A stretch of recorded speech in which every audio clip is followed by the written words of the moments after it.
To every person in this room who's had a struggle, who's had some pains, who's had some tests, who's got some creative ideas, but you've gone through some really tough stuff. Let me tell you something, the stuff you've been through, don't pay it any attention. It is just a sign that the baby is coming. It might be dark for you right now, but it's not over. You might be going through a season of the absence of a thing that you legitimately need, but it ain't over. You may have to function for a while without the absence of the thing you adore, but it's not over. You might have to go up without what your neighbors have, but it's not over. For somebody struggling just to keep your head above water, you're smiling just to keep from crying. You're doing the best you can, but you put 1 foot forward and 2 steps are made back. You're trying, but things don't seem to be quite working out the way you planned. You thought you'd be in a different place at this season in your life. You're doing everything right, but you're still suffering. To really be able to persevere in times of trial and fiery difficulty. I haven't had my best idea yet. I haven't had my most creative moment yet. I haven't produced my dream yet. I don't care whether you're 30, 40, 50, 60, 70. There's something down inside of you that's still kicking inside of you that wants to get out, and it wants to live. It wants to live. Anybody who left you is going to miss it. They're going to miss it. They're going to miss the greatest part of you, the greatest part of your destiny, the greatest part of your creativity. It took everything you went through yesterday to get you ready for what you are about to do today. I'm telling you right now, if you are going to birth your dream, your passion, and the second half of your life, you can't draw back when life gets tough. You've got to stand up to it and push. Life is difficult, and a resilient person is capable of standing up to things in the face of fear and moving forward voluntarily, convinced of their own competence and ability to prevail. But not enough people are willing to build that mental, emotional toughness, and the moment they do, they'll persevere. Very few people want to be alone anymore. They want to be around noise and people, and you can't think. Be alone, go to that dark space. In that dark space, shut life off for a little bit. Go to a dark place in your mind and figure out what you want to be. You don't know what you don't want, because you don't know what you want to be because you haven't spent time, real time with yourself. You have to face that in that dark room. In that dark room is who you are. But in that dark room is where you have to create another human being that walks out of that dark room to face who you are. That's the only way you're going to get over all those things. You have to create someone else. Not like you have 2 different personalities. It is you. But you have to find strength. You face yourself. You realize you want to be better. You realize you don't want to be this weak, insecure person in the world who has all these problems that we all have. We all have. Spend time with yourself. Trust me. And once you find that passion and that purpose, your goals, your purpose, everything will start lining up. And then you'll find the courage to start that journey from that 20 to 100.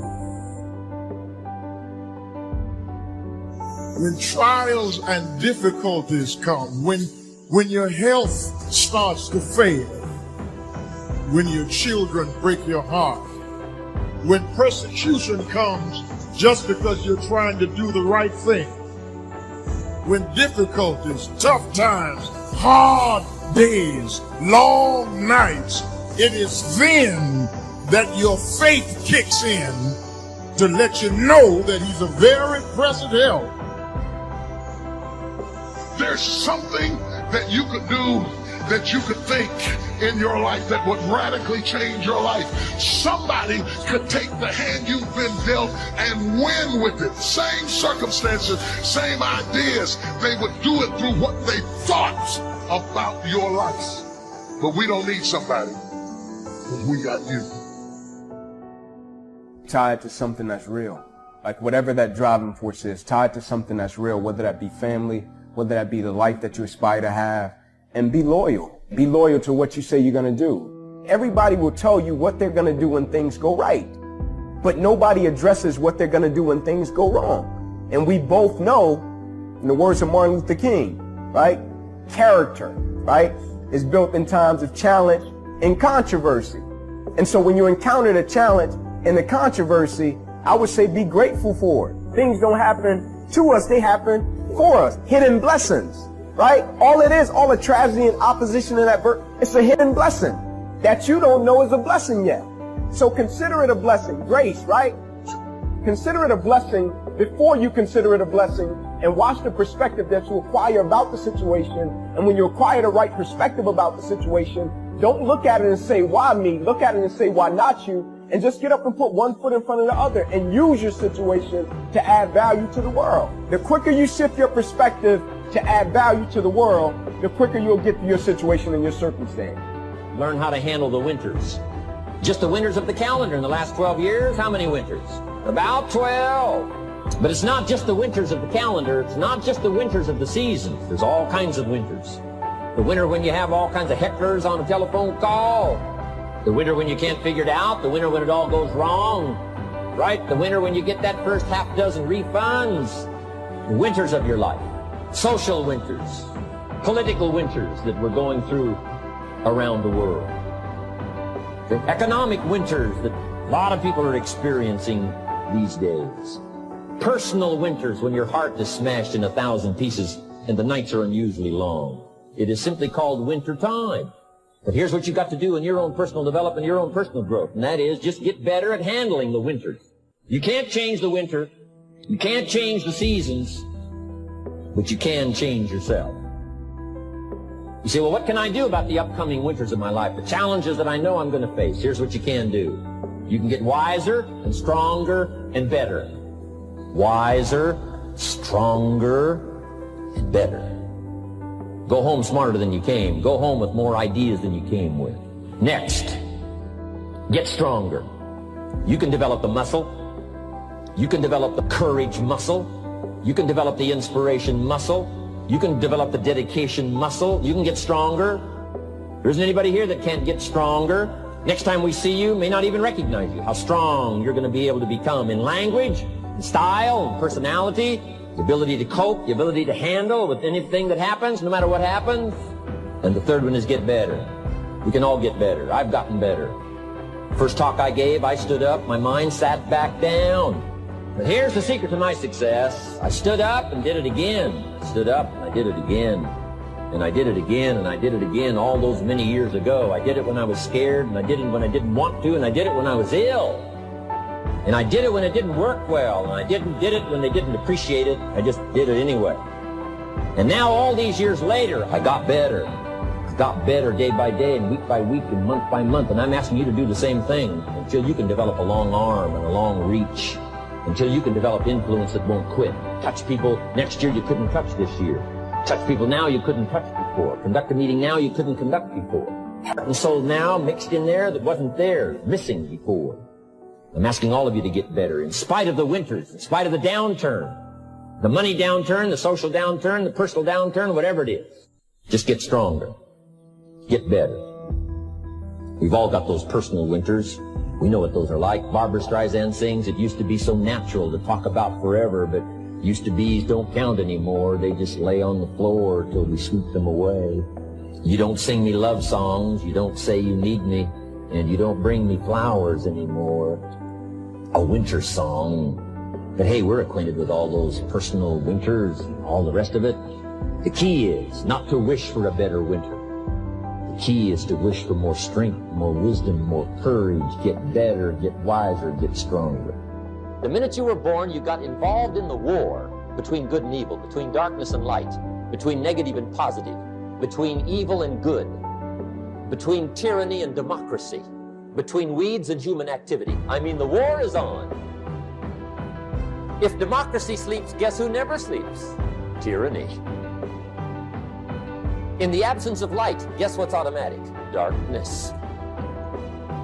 If good does not arouse itself and become active, guess what moves in? Evil. It's a war, a mental war, a physical war, a financial war, between enterprise and ease, between accomplishment and failure. It's a war. The sun doesn't shine every day. The storms will come. There will be times when the darkness seems to consume everything. Even in the darkest times, even in the strongest storms, even when the sun is blotted out and the world is falling apart, the darkness cannot extinguish your light. You. Your will. That storm that you're in, from your perspective, it seems like that storm is enveloping the whole world. But I'm telling you, it is not. The storm that you're in, it is hard to see out of that storm. It's hard to see past it. It seems like the storm is everything. But the storm is not everything. And it won't last forever. You can get out of the storm, and you will get out of the storm. And when you get out, you're going to see the sun again. No matter what is happening, no matter how hard the fight is, as long as you keep fighting, you win. Only surrender is defeat. Only quitting is the end. Because the darkness only wins if you let it. Do not let the darkness win. Fight. Fight on. To fight against the darkness is to win. So fight on. Now here's the good news about the war between good and evil. Evil is no match for good, but good must be active. Weeds are no match for human activity, but if you stand still, how far in will they come? All the way. But if you get busy, how far back can you take them? As far as you wish. They're no match, but you must be active. And you keep fighting, and you keep fighting, and you keep fighting no matter what. And you never quit. You never quit. And if you feel like your life is in a place where you can't get any lower, and you don't think you can find any way out, good. Because that means the ultimate challenge is ahead of you. It means you can only go up. But right now, you're being tried. You're being forged. You're being tested by fire and by pain. That's the test. Don't fail the test. Don't fail the test. Don't give in. Don't quit. Don't ever quit. Fight on. Fight through the storm. Fight through the pain and come out the other side stronger and free from that storm. Free from the darkness.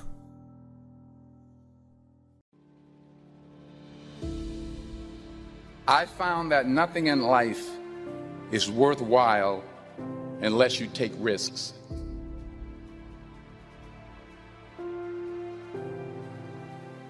You have to take chances in life. If you don't take chances in life, you'll never have the life God has for you. Life is risk. It takes courage to pursue your dream. Nelson Mandela said, "There is no passion to be found playing small and settling for a life that's less than the one you're capable of living." If you don't want to be uncomfortable, please do not pursue success, because success is a very uncomfortable feeling. God wants you to be excited about your destiny so that you can endure the process that brings you into promise, because there is a process before promise. And if you don't have at least a vision of the promise, the process will discourage you. But every time discouragement is trying to get you to give up the process, remember the vision you have of the promise and keep on walking around the wall. Keep on walking around. I'm tired, Lord, but I'm going to walk around this wall. I'm frustrated, Lord, but I'm going to walk around this wall. I'm lonely, Lord, but I'm going to walk around this wall. Thought I'd be married by now, but I'm going to walk around this wall. Credit's all jacked, Lord, but I'm going to walk around this wall. I'm trusting you when I can't trace you. I'm going to walk around this wall. And Lord, I am crazy enough to stand in front of a solid wall and shout as if it had already come down. Let's try that one time. Let's shout as if the walls had already come down. Life's going to give you ultimately what you'll fight for. Stop allowing God to bless you and give you all this giftedness and opportunity and settle and tolerate less. Don't tolerate it anymore. Yeah, you got to give it your best, but it starts with making a decision that this is over. I don't tolerate this life anymore. Pretty good's not good enough for my family. Pretty good's not good enough for my grandmother. Pretty good's not good enough for my grandpa, my parents, my future children. Pretty good ain't going to get it done for this family. Some of you have money. Some of you have patience. Some of you have kindness. Some of you have love. Some of you have the gift of long suffering. Whatever it is, whatever your gift is, what are you going to do with what you have? At one point in time, you got to take a chance on you. A wise man once told me, you got to be willing to do the things today that others won't do in order to have things tomorrow others won't have. I'll tell you this, you can't make excuses and money at the same time. Stop making excuses, start doing what you got to do to make it happen. When you're sitting at your cubicle, when you're lining up for class, getting ready to go through the school day, or whether you're getting ready to take those kids out and get them going for their day as well. One thing I want you to make sure you remember is don't quit. No matter how it goes for the day, no matter what you go through, make sure you don't quit. Because every day, when things go wrong, as they sometimes will, when the road that you're treading seems all uphill, when cares are pressing you down a bit, rest if you must, but don't you quit. Life is queer with its twists and turns, as every one of us sometimes learn. Many a failure had turned about, though he might have won had he stuck it out. So don't give up, though the pace seems slow. You might succeed with just another blow. Success is failure turned inside out, the silver tints of the cloud of doubt. You never know how close you are. You might be near, but you seem so far. So stick to the fight when you hardest hit. It's when things go wrong, you must not quit. Are you really being effective, or is your life cluttered with all kinds of stuff that demands you and drains you and taxes you and stops you from being your highest and best self? And are you substituting busyness and all the chaos that goes along with busyness from being effective? 80% of the things we do are busy things that we do in an area that is not effective, that the average person only spends 20% of their time doing the thing that they are really gifted at, created at, excited to do, and the rest of it is all the dismal, dumb stuff that we all have to do in order to survive. Just crazy stuff that we're doing. Wonder what would happen if we would go from doing 80% of things that are busy but not effective, and 20% of the things that are really effective, if we would switch those numbers around and only give 20% of our time to the things that we have to do and 80% of our time to the thing that we were created to do. Make your move before you're ready. We're instructed in life to walk by faith and not by sight. See, you want to become a risk taker. You want to raise the bar on yourself. Most people won't do that. See, most people engage in low life living, low risk living. If you're not willing to risk, you cannot grow. And if you cannot grow, you cannot become your best. And if you cannot become your best, you can't be happy. And if you can't be happy, then what else is there? Don't allow fear, failure, and the allure, the attractiveness of playing it safe in life to draw you in. You can't get out of life alive. You got to die to leave here.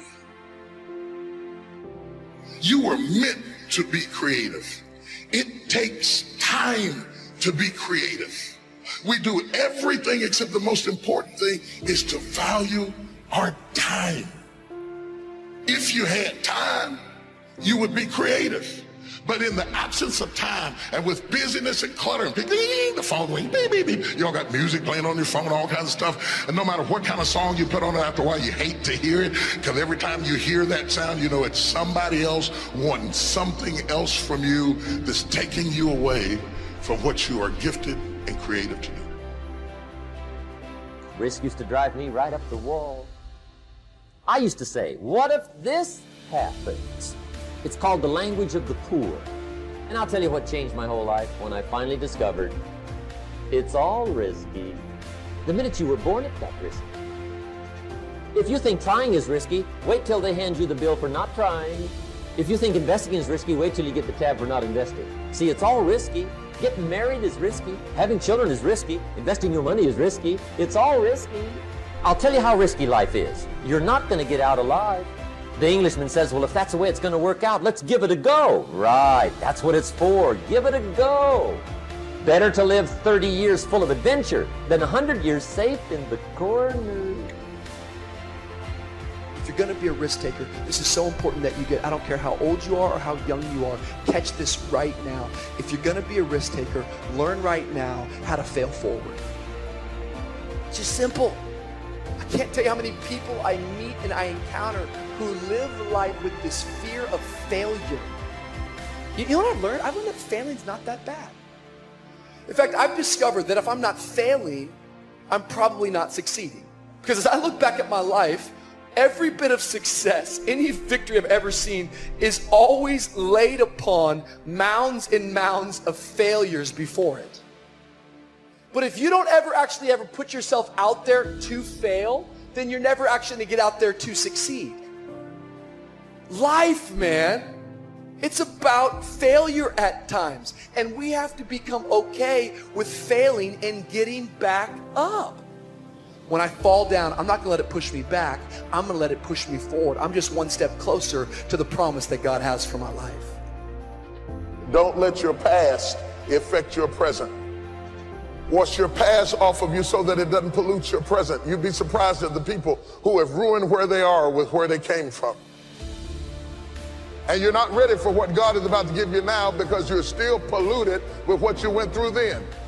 You'd be surprised at the people who are married to 2 or 3 people, not legally, but mentally and emotionally. You have walked up on this new man with 2 layers of other men still clinging onto your face, and you're ruining your present because your past is still active in your life. Wash it off you. You can't go forward until you wash the past off you. I don't care how long it takes, you cannot go forward until you wash your face. You're not ready for Boaz until you wash your face. You got too much stuff on you from yesterday. You must wash your face. Clinging issues from the past, residue that we can readily detect. I shouldn't be able to look at you and see your past on your face. See, we live in a world where we're told more about our limitations rather than our potential. So you have to watch who's speaking into you. You've got to begin to monitor your mind. And you've got to begin to literally be proactive in programming yourself to success. Be ye not conformed to this world. Be ye transformed by the renewing of your mind. You've got to take responsibility to make that happen. And as you begin to do that, you'll begin to see some incredible changes in your life. I understand now when Earl Nightingale said, all of us are self-made, but only the successful will admit it. See, most people stop short of their dreams and park and get off the highway of life because of the rejections of life. You will always be rejected. It's no big deal. Jack Canfield said rejection is a myth. It's not like when somebody says no and then they slap you. No, it's just, to me, make no your vitamin. Get excited about the no. Why? Because every time someone says no, that brings you another step to a yes. You're getting closer. Trust me, you will win if you don't quit. I'll read you the rules, okay? Maybe you'll find them interesting. Tell the truth. Do not do things that you hate, which I think is a variant of telling the truth, because you have to act out the truth as well as telling it. Act so that you can tell the truth about how you act. That's obviously related to the first two. Pursue what is meaningful, not what is expedient. If you have to choose, be the one who does things instead of the one who is seen to do things. Pay attention. Assume that the person you are listening to might know something you need to know. Listen to them hard enough so that they will share it with you. Plan and work diligently to maintain the romance in your relationships. Be careful who you share good news with. Be careful who you share bad news with. Make at least one thing better every single place you go. Imagine who you could be, and then aim single-mindedly at that. Do not allow yourself to become arrogant or resentful. Try to make one room in your house as beautiful as possible. Compare yourself to who you were yesterday, not to who someone else is today. Work as hard as you possibly can on at least one thing and see what happens. If old memories still make you cry, write them down carefully and completely. Maintain your connections with people. Do not carelessly denigrate social institutions or artistic achievement. Treat yourself as if you were someone that you are responsible for helping. Ask someone to do you a small favor so that he or she can ask you to do one in the future. Make friends with people who want the best for you. Do not try to rescue someone who does not want to be rescued, and be very careful about rescuing someone who does. Nothing well done is insignificant. Set your house in perfect order before you criticize the world. Dress like the person you want to be. Be precise in your speech. Stand up straight with your shoulders back. Don't avoid something frightening if it stands in your way, and don't do unnecessarily dangerous things. Do not let your children do anything that makes you dislike them. Do not transform your wife into a maid. Do not hide unwanted things in the fog. Notice that opportunity lurks where responsibility has been abdicated. Read something written by someone great. Pet a cat when you encounter one on the street. Don't bother children when they're skateboarding. Don't let bullies get away with it. Write a letter to the government if you see something that needs fixing and propose a solution. Remember that what you do not yet know is more important than what you already know. And be grateful in spite of your suffering.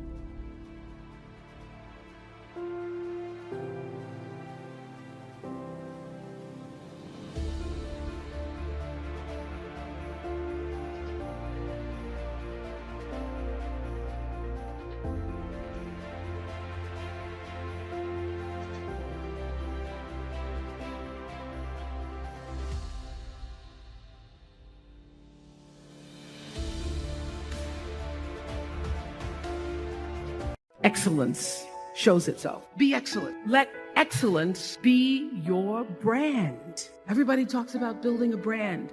I never even knew what that was. When people say, you're a brand, I would say, no, I'm just Oprah. What I recognize now is that my choice to, in every way, in every example, in every experience, to do the right thing and the excellent thing is what has created the brand. And what I know is that when you are excellent, you become unforgettable. People remember you. You stand out. regardless of what it is, you become an unforgettable woman. And that is what we all want. We want to be unforgettable and not forgettable. So doing the right thing, even when nobody knows you're doing the right thing, will always bring the right thing to you. I promise you that. Why? Because the third law of motion is always at work. For every action, there's an equal and opposite reaction. That is so true in all of our lives. You just have to do the right thing, and the right thing will follow you even when people don't support it. I remember many times on my show. There are many shows y'all never saw. And the reason you didn't see them is because I got the last vote. You have the power to go out in the world and inspire people, even if you clean a toilet. Clean the toilet like Picasso painted. You have the power to do that.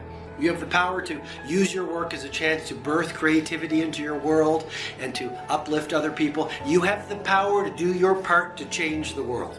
And that's really what this video is about. It's about success. It's about doing genius level work. It's about making your dreams come true, and I want to give you some simple ideas on it. Number one, the number one reason we don't achieve success and we resign ourselves to mediocrity and we get swallowed into failure and discouragement, and it becomes sometimes so deep that we can't see the possibilities that our lives could be. I mean, your life doesn't have to be your current life 30 days from now, but most people can't see that. And the number one reason is this word called grit. Researchers say the number one defining factor of whether we become successful or average is whether we have grit.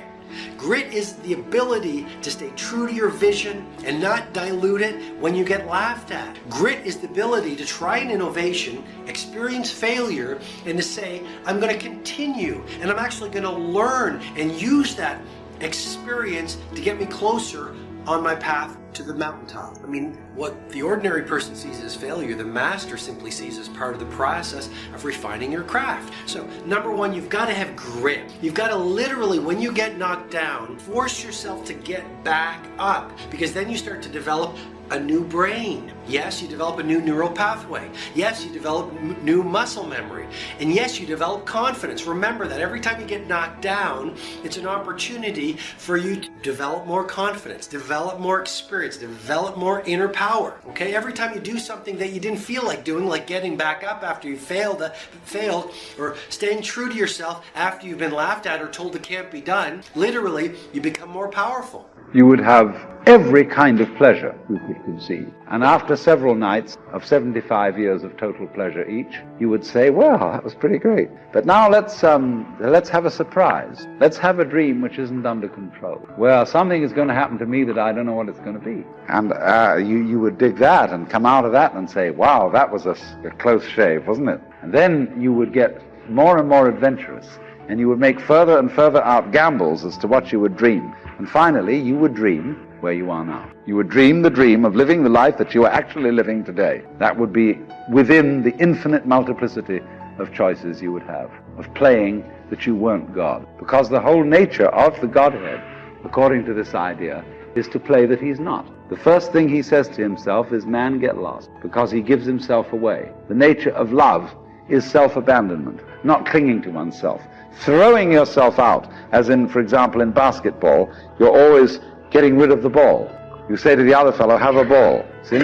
And that keeps things moving. That's the nature of life. So in this idea, then, everybody is fundamentally the ultimate reality. Not God in a politically kingly sense, but God in the sense of being the self, the deep down basic whatever there is. And you're all that. Only you're pretending you're not. I do not live my life in the confines of what anybody says. I let my imagination go, and now imagination is a preview to life's coming a track. But what that really means is God showing you a preview of what he has for you. So now, if you have not because you ask not, do you understand if you up your ass, he has to up his gear? Just period. This is simple stuff that anybody can apply. You ain't even gotta have no degree to do this. You don't even have to have no money to do this. You can start this today and change your whole game, because you're gonna need grace and favor anyway. Now, I ain't no preacher, but people kill me when they ask me.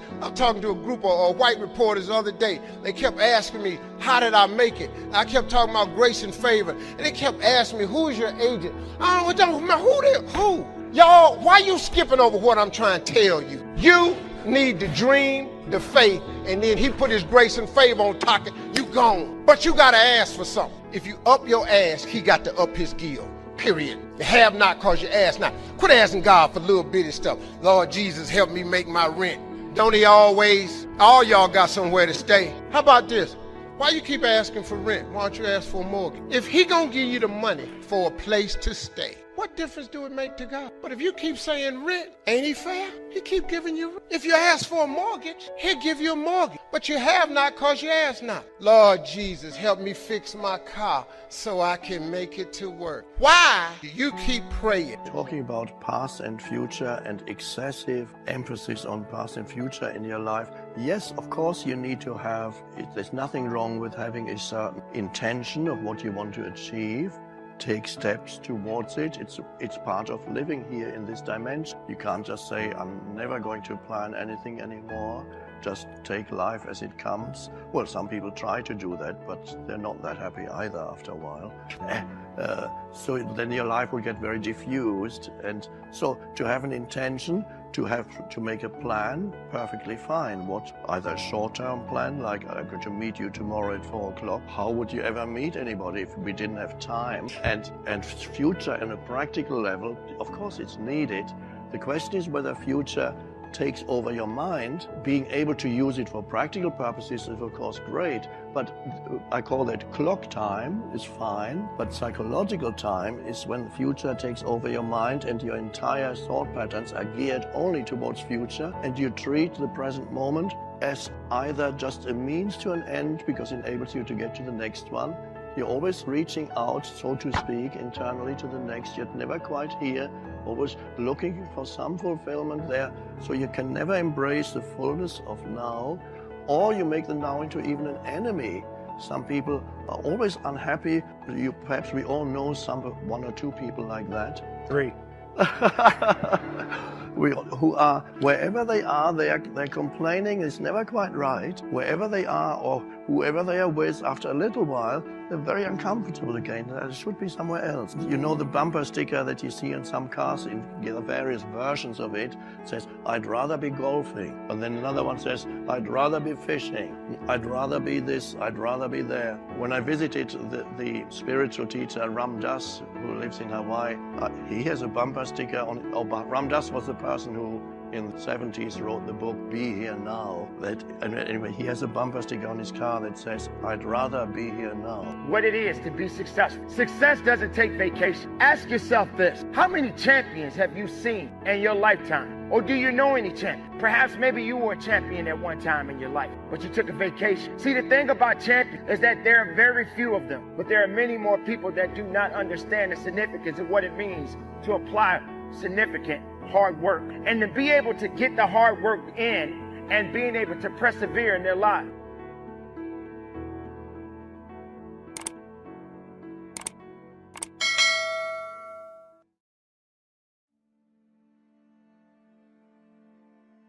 And letting go of fear is the key thing. And when you get to that point where you're observing your mind and you're observing your emotions instead of being them, it's amazing how fear, and I can only talk for myself and talking to other people who've been through it, fear starts to leave you. Because what is there to fear when you've reached that point, not only of realization, but of observing the world from a point of view of that which is always has been, always will be, infinite consciousness, eternal consciousness, which is what we are. The other thing that it holds us in servitude is insecurity. How many people are always put a mask to the world? It's not who they really are. It's what they think other people think they should be. So instead of putting ourselves to the world, we put this mask to the world that we think is acceptable to the world. Consciousness does not do insecurity, and it certainly doesn't do putting masks on to fulfill other people's perceptions of what you should be. Consciousness is all possibility. It is all potential. You know, people think about, one consciousness, and they think, oh, that means, yeah, I'm one consciousness, yeah, I'm one consciousness, I'm one consciousness. If it's some clone-like state, consciousness, in the firm that I'm talking about at the infinite level of us is all possibility.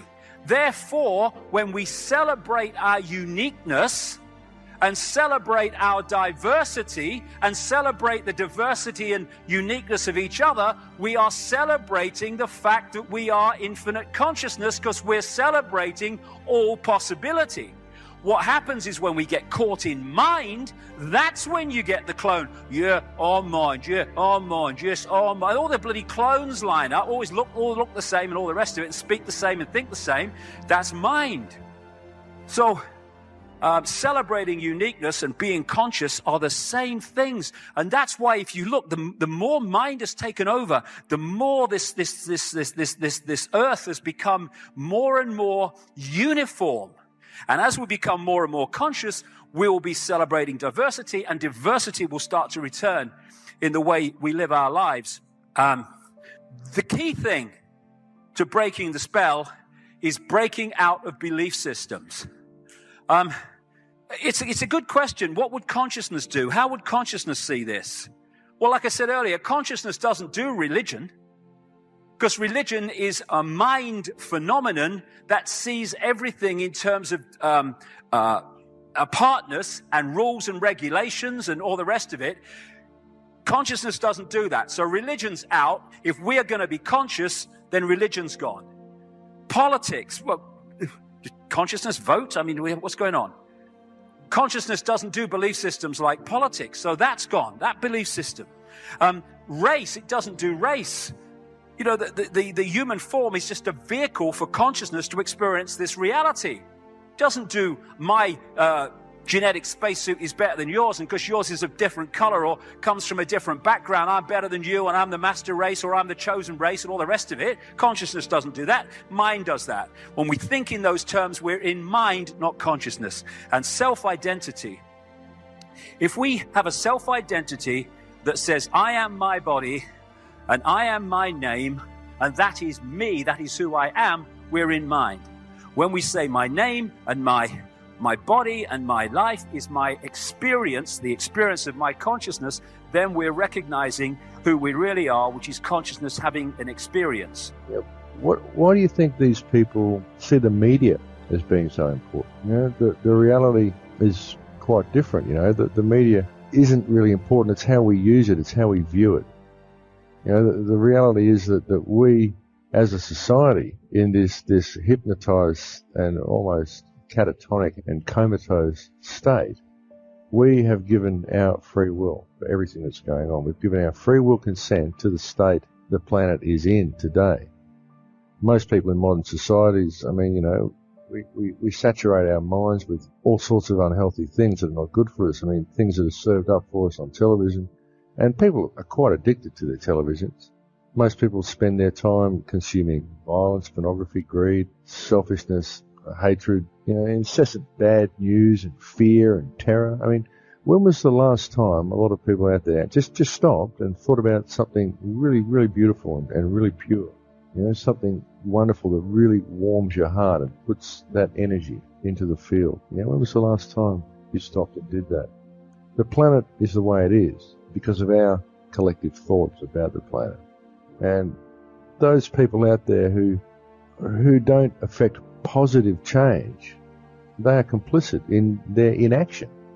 And every time you look the other way when you see an injustice, your thought at the subconscious level of creation to the Creator is your allowance of these things to occur. And in so doing, you're serving the wrong purpose.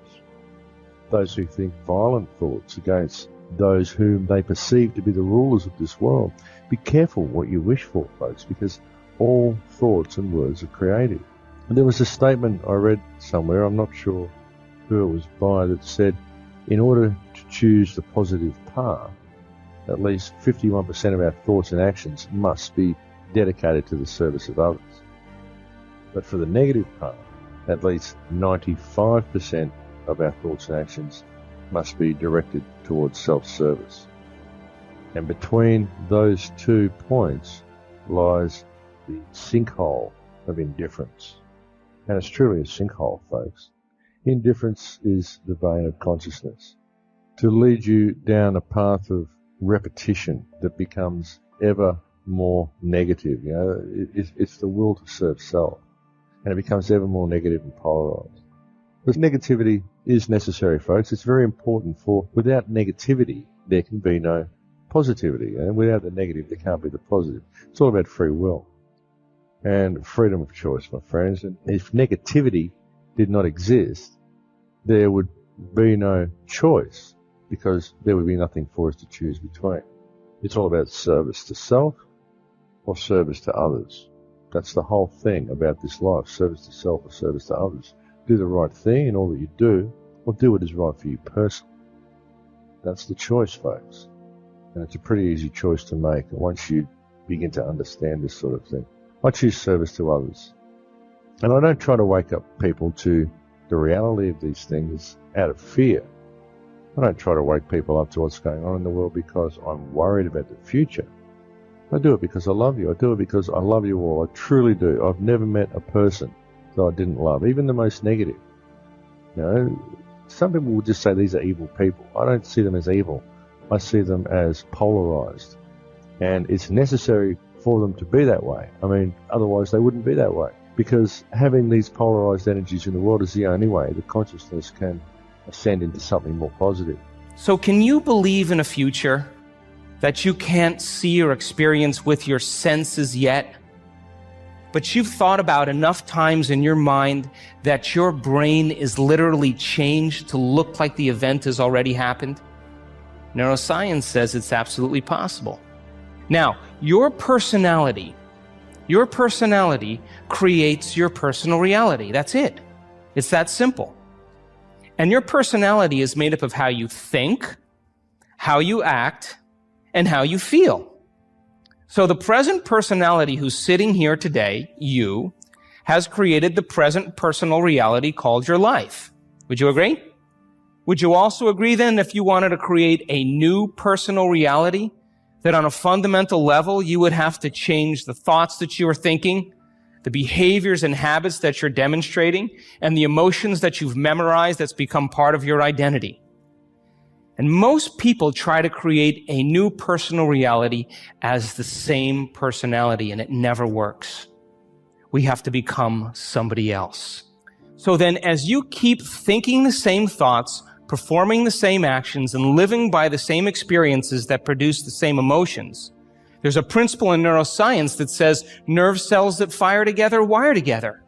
And if you keep repeating the same states of mind and body over and over again, your brain begins to fire in the same sequences, in the same patterns and same combinations. And whenever you make your brain work in a certain way, that's called mind. Mind is the brain in action. So as you remind yourself every day who you think you are, you're causing your brain to fire in the exact same ways. And as they fire and wire in the same patterns over time, the brain moves into a very finite signature, and that's called your personality. Now, that box in your brain isn't literally a box, but it's the most commonly wired, neurologically fired programs that run redundantly because we keep doing the same things over and over again. To change your mind, then, is to make the brain work in new sequences and new patterns and new combinations, to begin to make the brain work differently. And the one ingredient that allows us to do that is knowledge or information. Because every time you learn something new, you make a new connection in your brain. That's what learning is. Learning is forging new connections. Remembering is maintaining or sustaining those connections. So now, every time you have a thought, you make a chemical.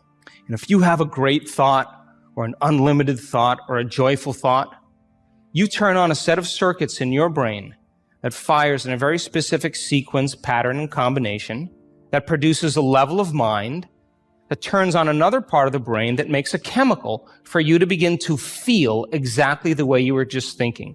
Great or unlimited or joyful.